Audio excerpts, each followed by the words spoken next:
Hey guys, Scott and Nate from PlayYourCourt.com, and today we're going to show you mistake number 3 that might be ruining your forehand.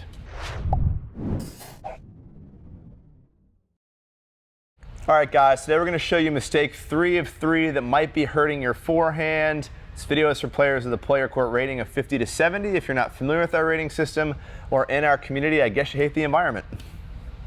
What does that have to do with the environment? I don't know, it just seems like the type of person that wouldn't join this blatantly obvious, amazing tennis community probably makes other bad decisions and hates the environment. So, it's confused if that's you, we're just messing with you guys. But we really would like you to join the community. If you want to improve your tennis game, it is the easiest, least expensive way to do so. But if you're not already in our community, the PlayYourCourt rating of 50 to 70 is the equivalent of about a USTA 3.0 to 4.0.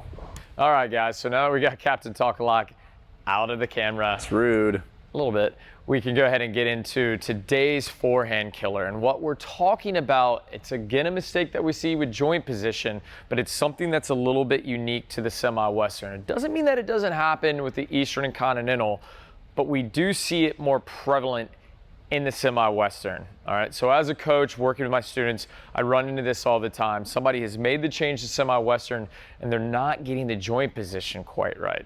And what we're seeing is as the racket is being taken back, instead of getting into pet the dog, all right, and whether you agree with pet the dog or not, that's rather here nor there. What we need though is this racket to be able to fall below the wrist as we enter into the slot and the lag. And what this move is, this mistake robs us of that ability. As I'm taking the racket back, the mistake is I allow the racket to fall on its edge. All right, and once the racket has fallen on its edge, my joint position, that is absolutely as far as the racket can drop. So now as I'm moving through the stroke, it ends up being a pretty flat ball, hard to generate spin. All right, and in order to manipulate that, we start seeing a lot of shoulder dips and the whole kinetic chain starts breaking down, okay? So let's talk about the right way, okay? And the right way, what we're gonna be focusing on with the traditional forehand, really I'm a product of the 90s, so my forehand, what we're seeing is that the racket, although back, I'm actually taking it all the way back to get into pet the dog, all right? And that's fine because I can still accelerate, find the lag in the slot to catch up the ball and find this vertical swing path out in front. All right, I know today we're seeing a lot of players where the forehand, because of the speed of the game, has now gone to where they're dropping on the side or even inverting. That's still the same thing because we can tell the strings are down, all right?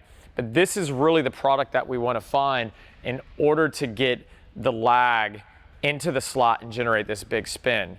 All right, so forehand killer number 3, from the unit turn and the racket take back, we're allowing the racket to fall on its edge. All right, so the strings are out to the curtain. All right, and at this point, we're producing a flat ball, and we have the inability to let the racket fall and create the lag with the racket getting into the slot. All right, so what we're gonna do now is I'm gonna show you the wrong way. I'm gonna show you this mistake with the racket going on its edge. All right, and then we'll show you the right way. We'll show you the correction with getting the strings down and creating the slot and the lag. So guys, what you're gonna be able to see here is my unit turn is pretty good, but with my racket falling on edge, it makes it relatively difficult to allow the racket to fall below my wrist and really create much of a lag or enter the slot.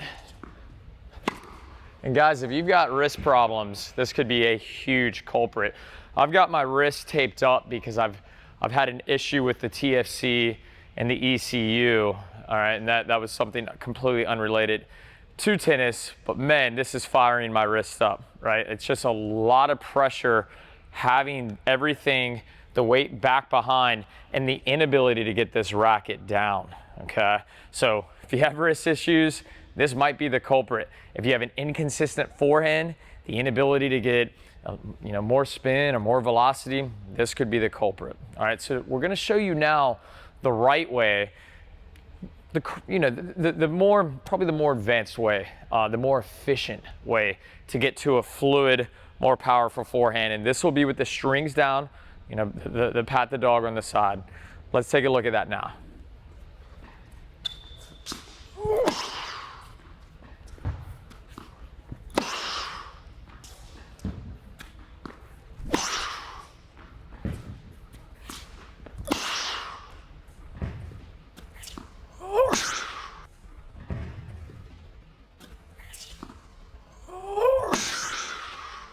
All right, guys, so as you can see there, that small correction makes a pretty big difference in his ability to hit a more fluid and more powerful forehand. And if you watched video 1, we talked a lot about the power or the fluidity that you can gain on your forehand by starting up top and dropping down into kind of like a roller coaster type motion. And you can see in the clip here where Nate did this wrong, you're kind of robbed of that bottom piece of the stroke. You're not able to drop the racket down in there. Right? Yeah, where the roller coaster picks up all the momentum. You lose sort of really the place where you're going to gain the most momentum in this loop. So. Yeah, guys, so get out there, like we said in the last couple of videos with the mistakes that are killing your forehand. This is a sending and receiving sport. It's about timing. It's about tempo, okay? So that is certainly a piece, but this is a little bit more technical, okay? So if you guys are really having a problem, you're like, this is me. I'm definitely having this issue. My suggestion would be to start and pet the dog, right? And feel what that feels like, and then slowly climb. Find it up higher until you start finding the piece so that the unit turn basically takes you back into this forehand. All right, and again, not to go off on too much of a tangent, but we do this with 3 to 5-year-old kids. If you ever walked up to a tennis clinic and seen the kids doing downs where they've got a ball and they're taking the semi-western forehand grip and they're trying to do this, it's because we want that natural progression to be this. Yeah. Right? So believe it or not, I don't know if you ever noticed this when you walk up, to a class, you're probably just thinking, pros are taking a nap while the kids do this bounce stroke. Right. There's a reason behind this. So this is actually a pretty good exercise to get the feel for sort of climbing your way up into the start of the stroke like Nate was talking about. Guys, we hope you enjoyed this 3-part series on the 3 mistakes that are killing your forehand. For sure. And we're just here to help you improve your game. As you guys know, this instruction is not for everybody. If you're a beginner, we're not talking about loops yet. If you're a Division I college tennis player, you don't need this instruction. You're well beyond this. We want to give you the custom video coaching that you need, and we also want to pair you with the players that you need to meet in your area where you can go out and practice this stuff. I mean, the amount of reps you have to put in for this stuff to click is not small. You need practice partners. So do us a favor, click the button in the link below, answer some questions for us about your specific skill level, and join the Play Your Court community. What Nate and I will do, we'll send you some custom video coaching based on the things that you need to work on, but not only that, we're going to pair you with other players in your area for practice sessions, for matches, for league play, all for about the cost of a can of tennis balls. Kind of a no-brainer, so definitely click the button or the link below, jump inside our community. And also, if you like this video, please press like. If you want to see more of us on a regular basis, subscribe to our channel to make sure you don't miss any of the amazing videos that Nate or myself are putting out. And lastly, if you have anything you want to see more or less of, except for Nate's face, we can't control that. Let's talk about my face. Please, yeah, I don't know. It's a very controversial, subject. Comment below. Let us know what you want to see more or less of. We'll see you guys soon.